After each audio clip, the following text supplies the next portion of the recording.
stop everything. What just happened in Washington, D.C. is not routine. It is not political theater.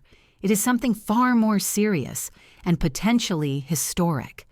In the last few minutes, deep inside the corridors of power, a seismic shift has occurred that could redefine the very foundations of American governance.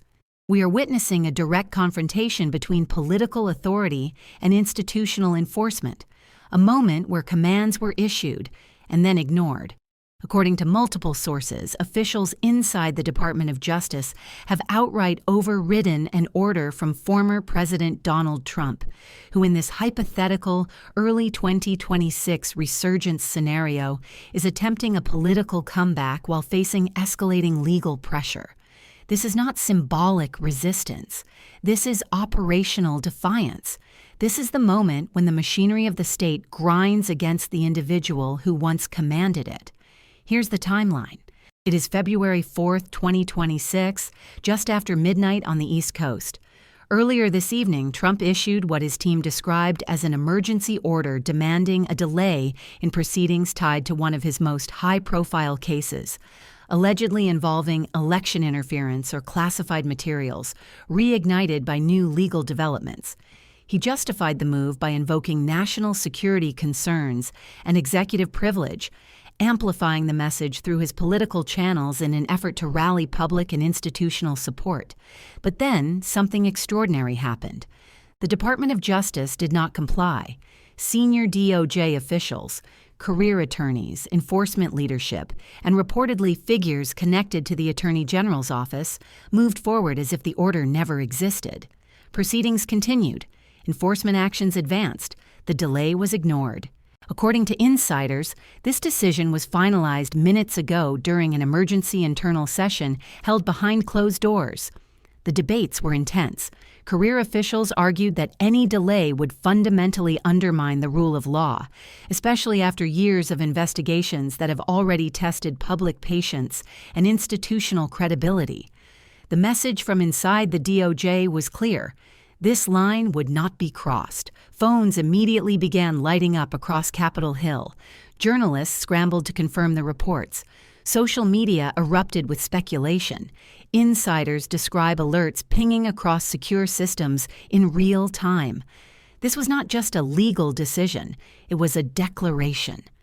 For the first time in this unfolding saga, a major federal institution openly treated Trump's directive as unenforceable. And that signals something far larger than a procedural dispute. It signals a collapse of assumed control. This kind of moment only happens when confidence in a leader's authority fractures, when the protective bubble bursts and institutions shift from accommodation to enforcement. And the implications are staggering. By overriding the order, the DOJ has activated a chain reaction. Legal mechanisms now move automatically. Possible outcomes include contempt proceedings against anyone attempting to interfere, accelerated enforcement actions, asset freezes tied to ongoing cases, and, if defiance escalates, potential warrants. One move now forces the next.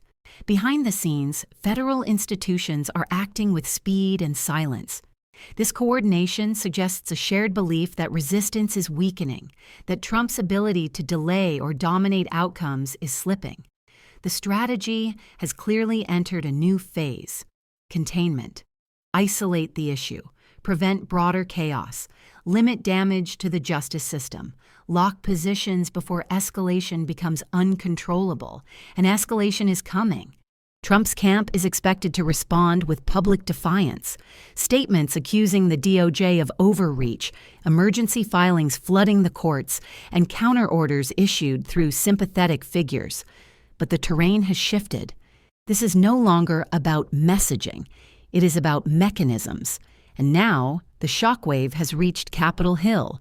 Building on the DOJ's defiance, an unprecedented political rupture is unfolding inside the Senate itself. What began as legal resistance has triggered what insiders are calling an explosive mutiny within Trump's own party. Late-night meetings among influential Republican senators reportedly resulted in a stunning decision: no legislative intervention to shield Trump. No procedural delays, no coordinated defense. Silence from once vocal allies is deafening. Figures who built their careers on Trump's political power are now issuing only vague statements about respecting the process and upholding the Constitution. Scheduled media appearances have been canceled. Public loyalty has been replaced by cautious distance. Privately, aides describe controlled panic. Messages leaking from staff circles include phrases like, "We can't go down with this ship," and "protect the party. Let him fight this alone." This is not ideological disagreement. This is survival instinct. The political meaning could not be clearer. Republican leadership sees what is coming: a cascade of legal consequences, donor pullback, public exhaustion, and electoral risk if they remain tethered to a figure whose orders are now being openly ignored by federal law enforcement. The Senate's refusal to intervene removes a critical buffer. Oversight committees that once blocked subpoenas are now signaling cooperation. Funding protections are evaporating. Confirmations are being reconsidered. Witnesses once shielded by political pressure are being re-subpoenaed. Every retreat tightens the circle. Outside the Capitol, pro-Trump demonstrations are beginning to form. Inside, security has been quietly increased. Emergency huddles dominate leadership offices. The question is no longer how to defend him, but how to survive him. Globally, the consequences are immediate. Allies are watching closely. Markets show early volatility. Diplomatic cables question U.S. executive stability. NATO capitals issue cautious statements about democratic resilience. Foreign governments quietly reassess assumptions that once seemed unshakable. Inside federal agencies, career officials describe the moment as existential. If a former or aspiring president can override justice by decree, the republic itself is at risk. So the institutions are acting, not reacting. Every hour brings new filings, new leaks, new defections. Emergency appeals are likely to be denied, counter orders challenged instantly. The spiral tightens. This is no longer a story about one man.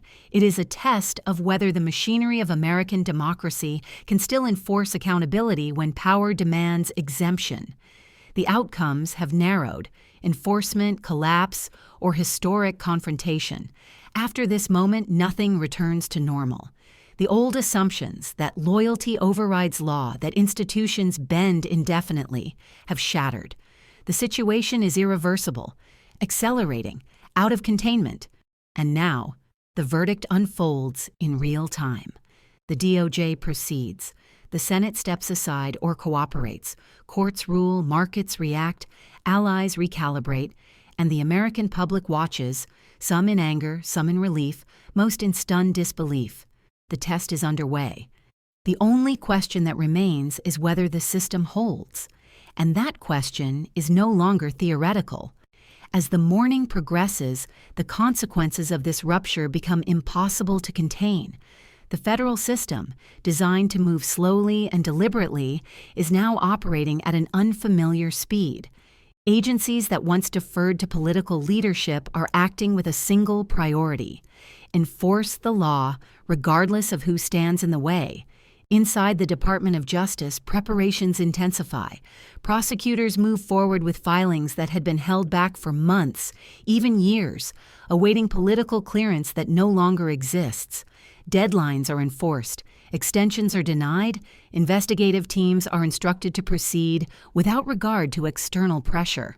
That phrase alone signals how far this moment has shifted from the past. Judges, fully aware of the gravity, begin clearing dockets. Emergency motions are heard within hours, not weeks. Appeals are fast-tracked or summarily rejected. The judicial branch is no longer waiting to see how this plays out politically. It is asserting its role decisively. At the same time, the White House, now operating under a fragile balance of authority, moves into damage control mode. Briefings are tightly controlled. Public statements are carefully worded. The priority is no longer defending Trump's actions, but preserving continuity and preventing spillover into national security or economic stability. And yet, outside institutional walls, the temperature rises. Trump's supporters, energized by claims of betrayal and persecution, begin mobilizing at scale. Rallies are announced across multiple states. Online calls for resistance trend rapidly. Fundraising emails frame the DOJ's actions as a coup, urging supporters to stand their ground. The rhetoric sharpens, but the impact is blunted by a new reality. Institutional backing is gone. Without Senate allies willing to obstruct, without DOJ compliance, without judicial sympathy, the tools Trump once relied on to delay or derail accountability are no longer available. This is the moment when political power gives way to legal gravity. Inside Congress, lawmakers privately acknowledge what few will say aloud. The buffer has collapsed. There is no longer a coordinated effort to protect Trump from consequences. Committees prepare to respond to DOJ requests rather than block them.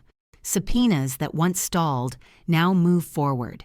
Testimony schedules are quietly drafted. Every institution that once absorbed shock is now transmitting it.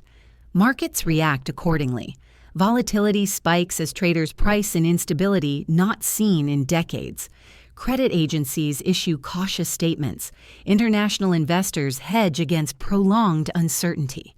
The dollar wobbles, not because of economics, but because of governance risk. Abroad, allies recalibrate. Diplomatic language remains polite, but contingency planning accelerates. Defense ministries review assumptions. Intelligence sharing protocols are quietly adjusted. No one panics, but no one assumes normalcy either. Back in Washington, the psychological shift is unmistakable. Officials who once spoke in hypotheticals now speak in timelines. Not if, but when. Not whether, but how.